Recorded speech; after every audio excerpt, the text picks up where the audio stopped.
Planning ಅಂದ್ರೇನು? Class 12 business ಸ್ಟಡೀಸ್ನ functions of ಮ್ಯಾನೇಜ್ಮೆಂಟ್ನ ಮೊದಲನೇ point ಆಗಿರುವಂಥ ಪ್ಲ್ಯಾನಿಂಗ್. ಪ್ಲ್ಯಾನಿಂಗ್ ಅಂದರೆ ಅಡ್ವಾನ್ಸ್ ಆಗಿ ನಾವು ಒಂದು ಡಿಸಿಷನನ್ನು ತಗೊಳ್ಳೋದು. ಫಾರ್ ಎಕ್ಸಾಂಪಲ್, ಫ್ಯೂಚರಲ್ಲಿ ನಮ್ಮ ಕಂಪನಿ ಗ್ರೋ ಆಗಬೇಕಾದ್ರೆ ಏನೆಲ್ಲ ಡಿಸಿಷನ್ಸನ್ನು ನಾವು ತಗೊಳ್ತೇವೆ ಹೇಳ್ಬೇಕಾದ್ರೆ, ಸೇಲ್ಸ್ ನೆಕ್ಸ್ಟ್ ಇಯರಲ್ಲಿ 10% ಇನ್ಕ್ರೀಸ್ ಆಗಬೇಕು. ಹಾಗಾದರೆ ಅದನ್ನು ನಾವು ಹೇಗೆ ಇಂಪ್ಲಿಮೆಂಟ್ ಮಾಡೋದು? ಆಫ್ಟರ್ 1 ಇಯರ್ ಕಂಪನಿಯ ಸೇಲ್ಸ್ 10% ಇನ್ಕ್ರೀಸ್ ಆಗಬೇಕು. ಹಾಗಾದರೆ ಅದಕ್ಕೆ ಏನೆಲ್ಲ ನೆಸೆಸರಿ ಸ್ಟೆಪ್ಸ್ ನಾವು ತಗೊಳ್ಬೇಕು ಅನ್ನೋ ಡಿಸಿಷನನ್ನು ಮಾಡೋದಕ್ಕೆ ಪ್ಲ್ಯಾನಿಂಗ್ ಅಂತ ಹೇಳ್ತೇವೆ.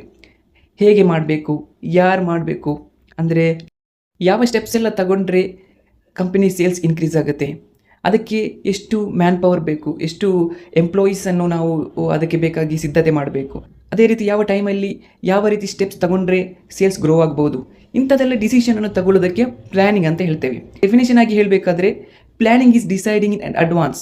Planning is deciding in advance what to do, how to do, whom to do, when to do.